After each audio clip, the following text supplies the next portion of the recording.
예수 왜 믿으십니까? 예수님 왜 믿으세요? 가정의 화평을 위해서 믿으십니까? 여러분의 직장과 사업의 번영을 원해서 믿으십니까? 우리는 이러한 요구들을 복을 구하는 것이다 라고 말합니다. 복 구하는 것 자체가 잘못된 건 아닙니다. 내게 없는 것, 내게 부족한 것을 좀 어떠한 통로를 통해서도 얻고 싶은 마음, 나쁜 마음은 아니고 잘못된 마음은 아닙니다. 중요한 건 이러한 목적으로 예수님을 믿고 있다면 우리 예수님 제대로 믿는 거 아니라는 것입니다. 우리는 흔히 이런 말 합니다. 예수 믿으면 복 받습니다. 그죠? 그런 말 많이 듣고 자라왔습니다. 아닙니다. 여러분 잘 들으세요. 기억하십시오. 이미 우리에게 완전한 복이 주어졌기에 우리가 예수 믿을 수 있는 것입니다. 할렐루야. 여기 계신 모든 분들에게 완전한 축복이 임한 줄로 믿습니다. 그 축복이 있기에 여기 나와 예배하고 하나님께 경배할 수가 있는 것입니다. 그런데 여전히 우리는 복타령이에요. 하나님 축복을 간구합니다. 그래서 예배하고 기도하고 목사를 찾습니다. 아이들이 좋은 학교 다니길 원해요. 사업 잘 되기 원하고 직장에서 승진되기를 원합니다. 건강하고 장수하며 여유있게 살기를 바랍니다. 그래서 예배하고 기도한다고 합니다. 그래서 목사님한테 기도 부탁한다고 합니다. 제가 지금 하는 말에 심한 반발감을 가질 수 있을지도 몰라요. 아니 좀 복 좀 얻어서 잘 되면 덧나나요? 그럼요. 잘 되면 좋죠. 저도 좋습니다. 여러분의 삶이 풍요롭고 행복하길 원합니다. 하지만 우리가 잘 살기 위해서 우리에게 하나님이 필요하다라는 그러한 로직, 그러한 논리의 신앙은 아주 잘못된 신앙이에요. 그건 신앙이 아닙니다. 하나님은 우리에게 이런 방식으로 구원의 삶을 허락하지 않았습니다.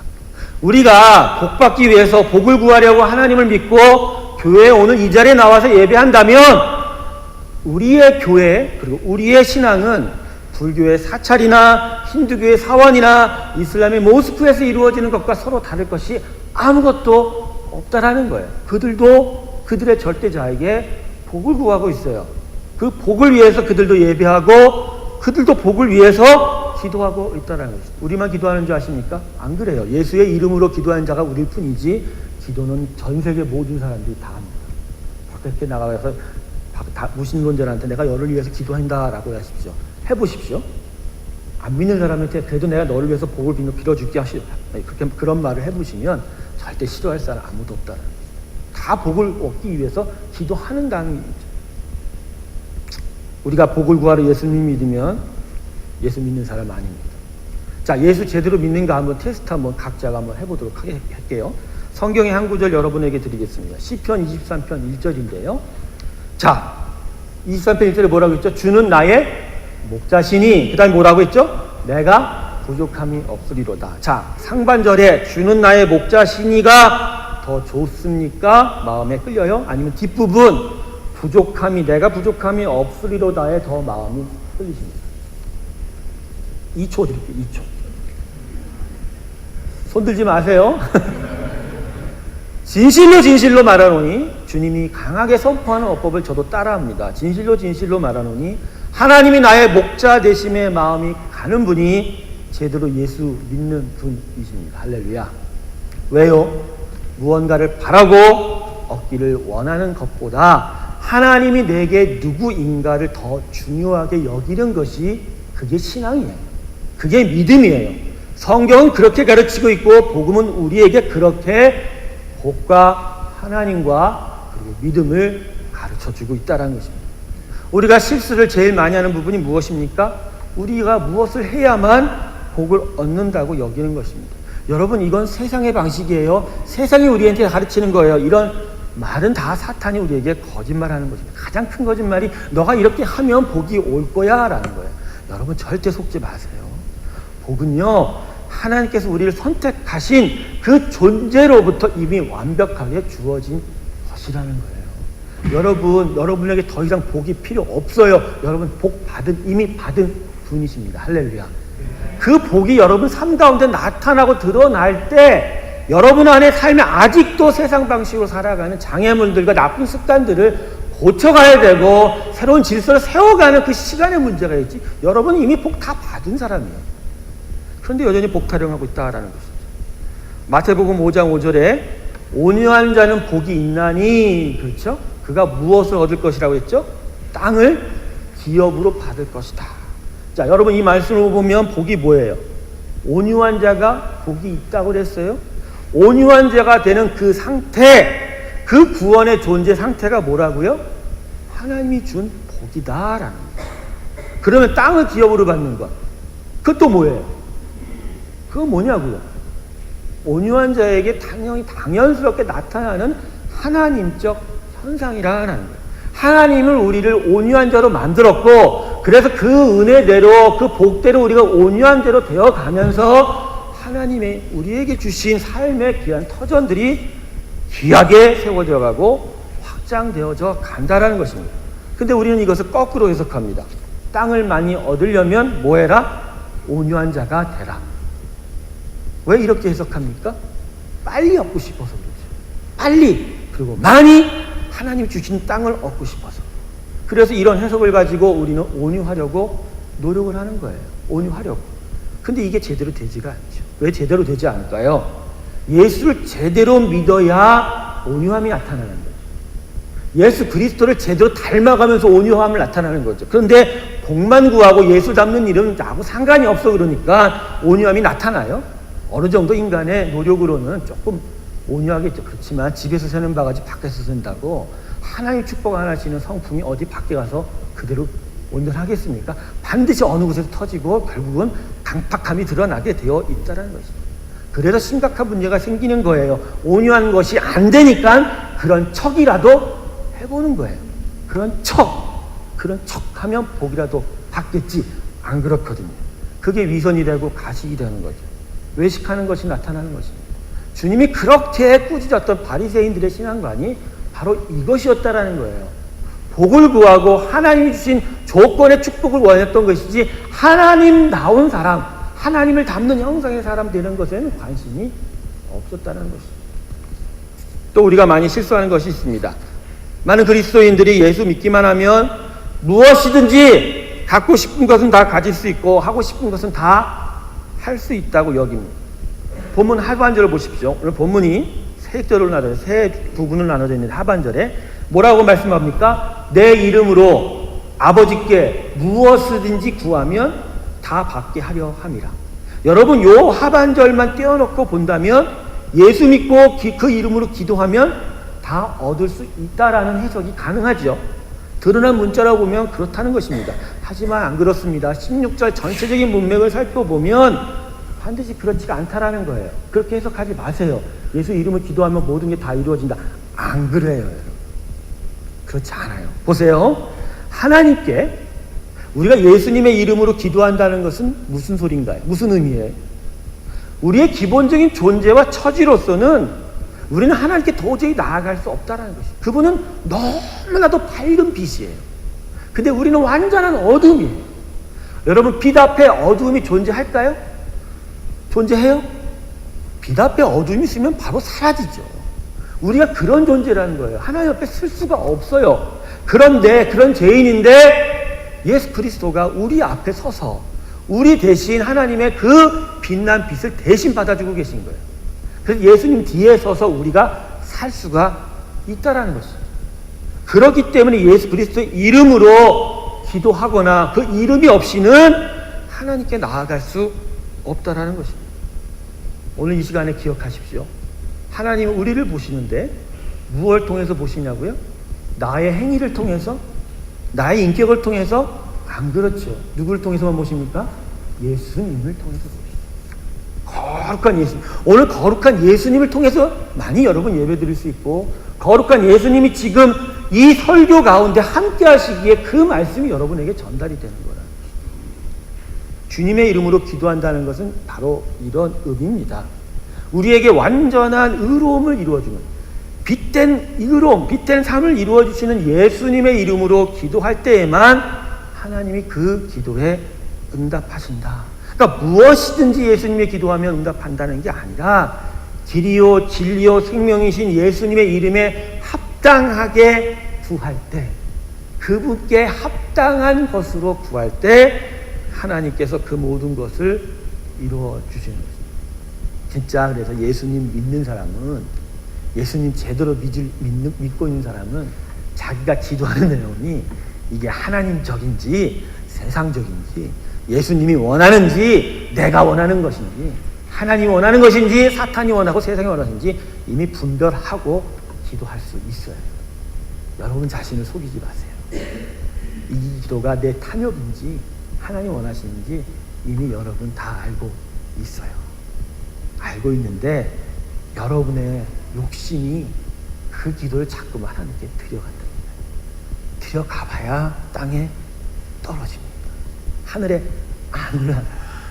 하늘에 올라가는 기도는 정말로 성소, 지성소를 통과한 하나님께 드려지는 향이어요.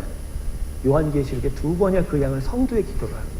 그렇게 성막과 성소와 지성소에서 구별되어진 향이 하나님께 드려질 때 하나님이 응답하신다. 그러니까 오늘 본문은 하반절 예수님의 이름으로 기도할 때 들어주신다라는 것은 바로 당신의 합당한 뜻 가운데서 이루어 주신다라는 것입니다. 그러므로 복음은 복받는 것이 아니지요. 예수님 믿는 건 복받기 위해서 믿는 것도 아니고요. 예수님의 복음은 우리에게 복을 받을 길을 가르쳐주는 것도 아닙니다. 오늘 본문이 위치한 요한복음 15장은 열매장이라고 합니다. 열매 맺는 삶에 대해서 예수님의 마지막 유언을 기록한 말씀이라고 해서 그럽니다. 특별히 요한복음 13절에서 16절에 걸친 말씀은 소위 유언장이라고 하시는데, 주님께서 잡히시는 밤 제자들과 함께 유월절 만찬을 나누시면서 정말 이 땅에서 이루어져야 할 일들에 대해서 마지막으로 강하게 정말 진심을 다하여 당신의 제자들에게 가르치신 말씀이에요. 십자가의 의미, 성령의 오심, 그리고 참된 신앙으로 나타나야 할 일들에 대해서 마지막으로 정말로 격정을 토로합니다. 온 마음을 토로해서 우리에게 남기신 말씀이다라는 것입니다. 그런데 특별히 우리가 오늘 이 본문이 기록된 요한복음 15장의 열매장을 읽을 때 주의할 것은 이 요한복음이라는 말씀이 주님이 승천하신 이후에 바로 적혀진 기록이 아니라는 거예요. 요한복음이 대체적으로 기록된 것은 80년경, 주후 80년에서 90년 사이라고 얘기합니다. 사도 요한이 요한복음을 기록한 시점은 주님이 땅에서 공생의 사역을 마치고 승천하신 이후에 무려 몇 년? 50년이 지난 이후에 기록이 됐다라는 것입니다. 그러니까 50년의 긴 세월 동안, 반세기 동안 사도 요한은 예수님의 뿌리신 복음이 예수를 믿는 자들의 삶 속에서 어떻게 열매 맺고 있는지를 분명하게 목격해 왔다라는 것입니다. 그러니까 요한은 그 반세기 동안 제대로 열매 맺는 것도 보았지만 더 많은 경우에 복음의 의미를 제대로 깨닫지 못하는 자들의 삶 속에서 제대로 열매 맺지 못하는 것을 많이 목격해 왔다라는 것이에요. 시련과 고난을 끝까지 참지 못하여 배교하는 자들, 전혀 성품과 행실에 있어서 진보가 보이지 않는 자들, 여전히 자기 자신을 위하여 사는 자들, 자기의 판단과 생각을 버리지 못하는 자들, 그러한 것들을 계속 목격하다 보니까 복음이 원하는, 복음이 진정코 목적하는 바가 이루어지지 않는 것에 대한 안타까움이 있었다는 것이죠. 그런 안타까움이 바로 요한복음 곳곳마다 배어져 있는 거예요. 복음이 무엇인데, 복음이 과연 무엇이간데 우리의 삶 속에서 과연 이러한 모습이 나타나지 않는 것인가. 그래서 오늘 본문은 중반절에서 사도 요한이 이렇게 말하고 있죠. 이는 너희로 가서 뭘 맺게 한다고요? 과실을 맺게 한다. 너희 과실이 또 항상 있게 하여. 요한이 이렇게 말하는 것입니다. 예수님의 복음이 이 세상과 우리에게 선포되고 심겨진 이유는 바로 열매 맺는 이다. 하나님의 열매 맺는 이다. 자기의 마음과 욕심을 채우기 위하여 주어진 복음이 아니라 하나님이 원하시는 삶을 살게 하기 위하여 우리에게 주어진 것이 그리스도의 복음이다라고 오늘 우리에게 말씀하는 것입니다. 우리의 삶은 하나님 뜻대로 세워져야 할 귀한 삶인 줄로 믿습니다. 여러분, 하나님의 뜻대로 살게 하기 위하여 복음이 우리에게 주어진 거예요. 그냥 복 받으라고 주어진 게 아니라 우리가 제대로 살아가기 위해서 주어진 게 복음인 것이죠. 그러면 복음은 우리가 제대로 살기 위해서 무엇을 우리에게 줄 수 있는 건가요? 무엇을 주는 건가요? 그러려면 복음의 의미를 좀 더 자세히 알아봐야 합니다. 복음은 우리가 얻을 수 있는 것이 아니죠. 오늘 본문 상반절이 이렇게 말씀합니다. 너희가 나를 선택한 것이 아니고 내가 너희를 선택했다라고 말씀합니다. 우리가 복음의 사람이 된 것은 누구 때문이다? 나 때문이 아니라 누구? 하나님이 하십니다. 그러니까 우리 신앙의 주도권이 누구한테 있어요? 하나님한테 있죠. 그러니까 복음이 우리에게 주는 것은 기본적으로 우리가 원하는 것이 아니라. 여러분 충격이 좀 있으신가요? 이것도 안 되시면 참 힘든데. 복음으로 사는 삶에서 기본적으로 하나님이 주신 것은 내 뜻이 아니라 누구 뜻? 그분의 뜻이다라는 것이죠. 하나님이 복음을 통하여 우리에게 주시고 싶은 것은 특별히 우리가 하나님 앞에 어떤 존재인가를 분명하게 하신 것이다. 무엇을 주시냐고요? 보이는 거 안 줍니다. 거짓 선지자처럼 보이는 거, 달콤한 거 주는 거 아니에요. 그냥 너희는 나 앞에 누구이다를 분명하게 가르쳐 주시는 거예요. 우리와 하나님과의 관계의 회복이 그분이 우리에게 복음을 통해 주시는 완전한 복 그 자체입니다. 감히 하나님 앞에 설 수도 없는, 그분의 이름조차 부를 수 없는 그 더러운 우리의 삶인데도 불구하고 하나님은 당신의 아들로 인하여 우리를 당신 앞에 세우시고 당신의 이름을 담대하게 부를 수 있게 한 것. 이게 바로 복음이 기본적으로 우리 안에 들어올 때 완전하게 우리에게 주신 복 그 자체입니다. 여러분이 받은 완벽한 복은요, 하나님 앞에 설 수 있는 자격, 그분의 이름을 부를 수 있는 권세, 그리고 그분과 함께 동행하여 살 수 있는 바로 삶의 인도하심. 이게 바로 복음이 우리에게 준 축복, 이미 받은 축복, 완전한 복이다. 할렐루야. 여러분 창세기 12장에 하나님께서 아브라함 부르실 때 기억해 보십시오. 아브라함에게 가나안 땅 갈 걸 지시하십니다. 아브라함을 찾고 부르시고 택하신 것이에요. 그런데 그런 택하신 이후에 하나님이 아브라함에게 복을 주십니다. 창세기 12장 2절 3절 자막을 한번 볼까요? 여러분 눈으로 보세요. 여러분 이 네 개의 절에 복이란 단어가 몇 개가 나옵니까? 몇 개가 나와요? 네 개가 나오죠. 축복 그거는 아니에요. 네 개. 아주 큰 축복이라는 거예요. 복을 반복해서 얘기하고 계시다. 그럼 이 복은 과연 무슨 복인가? 어떤 복이에요? 부자가 되는 복, 성공하는 복, 취직과 승진하는 복, 아이들이 공부 잘하는 복. 여러분 그런 복이었으면 아브라함은 이미 가나안 땅을 자신의 인생 속에서 차지했어야 돼요. 그 땅에서 왕이 됐어야 돼요. 그 땅에서 자신의 자손들이 각각의 번영된 인생을 살았어야 돼요. 안 그래요. 아브라함은 땅을 사지도 못했어요. 아브라함의 모든 후손들은 결국 어디로 건너갑니까? 애굽으로 배고프다고 건너갑니다. 이게 무슨 복이야? 우리가 생각한다면 우리가 생각하는 차원에서 보면 이건 복이 아니죠. 그런데 복 받았다고 하는 거예요. 이게 무슨 복이냐? 아브라함은 이제 내 소유야. 내가 책임지는 거야. 그렇기 때문에 누구도 아브라함을 이제 건드리지 못할 거야. 아브라함이 아담 이후로 쫓겨나간 그 인생 속에 다시 내 안에 들어왔다.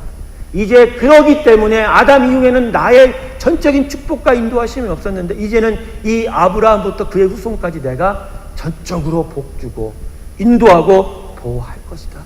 그래서 그의 후손들만이, 아브라함의 후손들만이, 믿음의 영적인 자손들만이 나를 부를 것이고 나를 힘차게 부를 것이고 나를 기댈 수 있을 것이다. 그리고 제일 중요한 거, 항상 나와 함께 할 것이다. 할렐루야. 여러분 이 창세기에 아브라함에게 주신 복을 오늘 이 요한복음 사도 요한의 말씀을 통해서 사도 요한이 반복하고 있는 거예요. 아브라함을 그렇게 불러서 축복했듯이 예수님의 복음도 우리를 택하여 그렇게 축복하고 있고 그렇게 과실을 맺는 귀한 삶을 살게 할 것이다. 그런데 창세기가 말하지 않는 하나를 더 붙인 거예요. 내 이름으로 기도하는 것. 즉 예수님의 복음은 복을 구하고 얻는 그런 무당과 박수 찾는 일이 아니라 참된 하나님을 찾고 그분을 예배하며 그분의 뜻에 따라 사는 삶이라는 것을 이 기도라는 말씀을 통해서 우리에게 이야기하신 것입니다. 여러분 이제 아셨지요? 여러분이 복음의 사람이 된 것은 하나님께 무엇을 받고 받고 얻는 그런 삶이 된다는 게 아니라 그분이 이미 완벽하게 주신 그 복 위에서 그분의 뜻대로 살아가는 삶이 복음의 삶이다라는 거죠. 이게 우리의 삶입니다. 우리는 아직 여전히 연약하지요. 하지만 반드시 기억해야 될 중요한 포인트가 있어요. 우리는 계속 잘하고 있다는 것입니다. 왜? 그분이 완벽한 축복을 주셨기 때문에 그분의 복은 우리를 키웁니다. 우리가 노력 못해도, 우리가 관심을 갖지 않아도 계속해서 우리를 잘하게 만드신다라는 거예요. 우리의 신앙도 자라요. 우리 아이들과 학생이 자라듯이 우리의 신앙도 자란다. 그런 점에서 우리의 신앙에서 가장 중요한 초점은 잘하게 하신 힘은 이미 와 있는데 제대로 잘하고 있는가에 우리의 관심이 있느냐 없느냐. 학교로 표현하자면 그냥 신앙의 학교를 졸업하는 지금 과정인지, 나의 신앙이, 아니면 그냥 낙제를 하고 있는 과정인지, 그 제대로의 신앙, 그 모습이 우리에게 가장 중요하다라는 것입니다. 학생은 공부 열심히 해야 되죠. 어떤 사정이 있던 간에 공부하는 일이 학생에게 가장 중요한 가치이자 최고의 일입니다. 그러면 낙제하는 일은 왜 생길까요? 저는 학사 경고를 3번이나 맞아서 낙제하는 거에 익숙합니다. 그러나 신학은 절대 낙제 안 했어요, 여러분. 네. 제가 낙제한 이유를 살펴보니까 제가 군대 가기 4학기 동안 3학기를 학사 경고를 맞고 갔어요. 그래서 군대 간다고 도장을 받으러 지도교사한테 갔더니 그러더라고요. 네가 최고님이냐고. 진짜 학교에서 내가 너무나 유명한 사람이라고 그러더라고요. 네, 저도 참 유명했던 사람입니다, 학교에서. 근데 그래서 제가 알아요. 낙제하는 이유가 뭔지 알아요. 뭔지 아십니까? 답은 간단해요. 공부가 싫은 것이죠. 저는 사학과 가려고 했고 정치학과 가려고 했는데 우리 아버지가 저 없이 경영학과 원서를 지 멋대로, 자기 멋대로, 지 멋대로 아니죠. 이거는 아버님 멋대로 하신 거죠. 실수할 수 있어요. 이 영상 잘라야지 이거. 그래서 저는 학교로 들어간 첫 번째 경영학 원론 첫 번째 수업부터 교내 운동장에 앉아서 있었습니다. 수업 안 들어갔어요. 안 들어갔어요. 하고 싶지가 않더라고요. 학교를 왜 다녀야 했는지, 왜 다녀야 하는지 그 목적을 제가 제대로 이해하지 못했던 것입니다. 여러분 신앙생활도 마찬가지예요. 우리 신앙생활에 문제가 생기는 원인은 간단해요. 복잡한 것 같죠? 간단해요. 도대체 내가 예수를 믿고 사는 이 신앙생활하는 이유와 목적을 제대로 찾지 못했기 때문이다. 마음속에 생각해 보세요. 여러분 지금 예수 왜 믿으시죠? 도대체 예수를 믿는 신앙의 목적이 무엇이냐고. 여러분 그러기 때문에 교회를 출석한다고 우리 예수 믿는 사람 아니에요. 제가 중요한 얘기하고 있어요. 지금 이 예배 드린다고 우리 다 믿는 사람 아닙니다. 기도를 한다고요? 안 그래요. 기도한다고 다 예수 믿는 사람 아니에요. 남을 도울 줄 아는 선한 행동 한다고 예수 믿는 사람이라고요? 아니에요. 이러한 모든 doing, 교회를 축복하고 예배하고 기도하고 남을 돕는 그 모든 선한 행동 가운데 우리의 초점은 어디로? 하나님의 뜻에 합당하게 복음이 나에게 주어진 그 목적대로 살고 있느냐에 따라서 내가 예수 믿는 사람인가 아닌가가 결판이 난다라는 것입니다. 여러분의 인생이 더 Jesus driven life인가 아니면 더 my driving life인가? 주님에 의하여 끌려가는 인생인가 아니면 내가 움직여서 나를 위해 사는 인생인가? 이것이 구분되어야 돼요. 참된 목적과 이유가 있는 신앙의 삶으로 사셔야지. 그래야 낙제 안 하지. 여전히 나를 위해서, 나의 삶을 위해서 복음을 이용하는 삶이라면 끝날에 주님 앞에 가서 주님 내가 기도하고 예배도 나왔는데요, 일일교회 출석했는데요 라고 소리쳐도 주님은 이렇게 대답하실 수 있습니다. 난 정말 너를 모르거든. 나는 그 자리에서 널 본 적이 없어. 너를 만난 적이 없어. 그럴 때 어떻게 하시겠습니까? 왜 이런 일이 벌어져요? 연불보다 제밥에 관심 많다고 그러잖아요. 사찰의 스님들이 돛 닦아야 되는데 열반에 가는 일이 필요한데 사람이 드리는 그 공양제사 음식에 냄새가 풀풀 나니까 갑자기 밥이 먹고 싶어서 거기에 제밥에 늘 관심이 갖게 되는 거예요. 참된 도는 배우고 익히고 적용하는 것에 달려있지 먹고 마시는 것에 있지 않다라는 말. 똑같아요. 우리 교회 안에도 복음을 쫓는 구도자가 있는 반면에 복음을 사려고 하는 구매자들도 있다라는 것이죠. 여러분은 구매자이십니까? 아니면 구도자이십니까? 옛날 이스라엘 백성들이 예루살렘 성전에서 제사 드릴 때 각자의 삶 속에서 길렀던 그 어린 양들과 금은보와 폐물들을 가지고 11조를 가지고 하나님께 왔었어야 돼요. 근데 너무나 국토가 넓다 보니 예루살렘 성전은 그것을 가지고 오기가 너무나 힘들었어요. 그러다 보니 돈만 가지고 온 거예요. 화폐만 가지고 온 거예요. 그리고 예루살렘 성전 앞에 있는 양문 앞에 시장이 있었답니다. 거기에 양시장이 있었어요. 거기서 양을 사는 거예요. 그러니까 양을 끌고 오는 수고 대신 그냥 쉽게 거기서 양을 산 거예요. 거기 있는 양들이 다 비루하고 거기 있는 양들이 전부 다 썩은 오염된 양들이었더니 그것을 씻어내느라고 실로암 샘가에 얼마나 냄새가 진동하는지 옛날에 그것을 집에서부터 다듬고 끌고 오고 깨끗이 씻어서 하나님께 드려야 될 양을 그냥 산 거라는 것이죠. 금은보화도 마찬가지예요. 헌금도 마찬가지예요. 성전에서 돈 얻으려고 대제사장들이 성전화폐를 대신 만들었어요. 돈을 가지고 와서 성전화폐하고 바꾼 거예요. 거기서 대제사장들이 돈을 갈취했죠. 이자, 환전, 수수료를 붙여서. 근데 그렇게 사는 돈 갖고 하나님께 드리니, 그렇게 추한 돈을 드리니 하나님께 받으시겠습니까?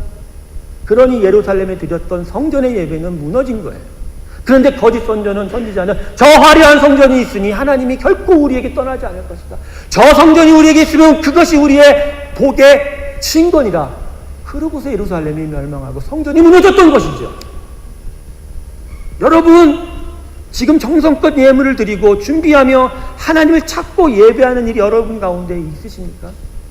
아니면 정말로 그날 주일날 아침에서야 하나님이 생각이 나고 주일날 아침에서야 내가 드릴 것이 생각이 나고 아니 봉헌 시간입니다 라고 생각이 들었을 때 오늘 예배를 시작합니다 그런 말을 들었을 때야서야 하나님께 예배하는 자구나 나도 이런 생각이 들었는지 여러분 우린 누구인가요? 우린 누구인가요? 하나님을 찾는 구도자인가요? 아니면 그분을 찾기보다는 그분의 복을 찾아 정말 살 수만 있으면 왕창 사고 싶은 구매자. 복음은 우리에게 무엇이죠?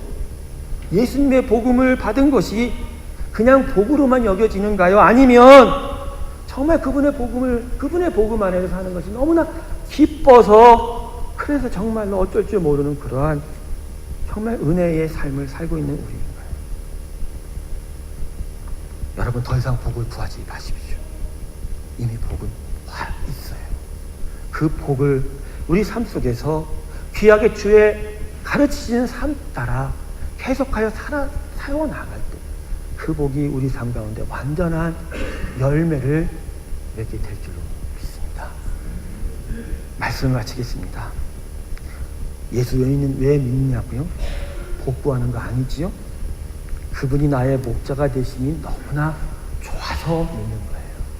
그분이 나의 왕과 주인 되심이 너무나 기뻐서 믿는 거예요. 이것이 가장 큰 위로고 가장 큰 힘인 것이에요. 그분이 목자가 되는 것이 나의 인생의 최고의 행복이 됩니다. 그래서 나는 예배합니다. 그래서 그 예배 가운데서 그 하나님을 사랑하는 그 사랑을 여러분과 같이 나누고 싶습니다. 이게 우리 것만이 아니라 세상의 것이 되기를 원합니다. 그래서 정말로 하나님이 우리의 왕이 아니라 우리의 주인만이 아니라 이 온 세상의 왕과 주인이 되기를 원합니다. 그런 것들이 점점 드러나가면서 난 정말로 하나님이 좋아요. 예수님이 좋아요. 라고 소리치면서 살아가는 그런 삶. 이게 예수 제대로 믿는 것이고 예수를 믿는 우리의 유일한 이유가 됩니다. 이 귀한 복음의 삶이 여러분 가운데서 복을 구하는 일들을 통해서 무너지지 마시고 이미 주어진 것에 만족하시고 주어진 그것은 씨앗이라 생각하세요. 씨앗이라 생각하세요. 그 작은 겨자씨라 생각하시고 그것이 정말 내가 하나님을 온전히 섬기는 귀한 예배의 삶으로 살아갈 때 내 삶에서 1000배, 100배, 100배, 1000배, 몇만 배 수많은 열매들로 주렁주렁 나타날 것을 소망하면서 살아가는 귀한 이들이 여러분 가운데 있길 주님의 이름으로 축원합니다. 하나님 그냥 복음의 씨앗 그냥 뿌리지 않았어요. 여러분 너무나 귀하게 여기시기에 정말로 귀한 것 뿌렸습니다. 지금은 보이지 않고 지금은 작다 할지라도 여러분 정말 하나님을 제대로 섬기며 예배하며 나아갈 때 그 씨앗은 여러분에게 놀라운 열매로 되돌아오게 될 줄 믿습니다. 그러기에 마지막으로 이 말씀을 드립니다. 눈물로 씨를 뿌리는 자는 뭐라고요? 기쁨으로 단을 거두리로다. 기도하겠습니다. 감사하신 하나님 아버지,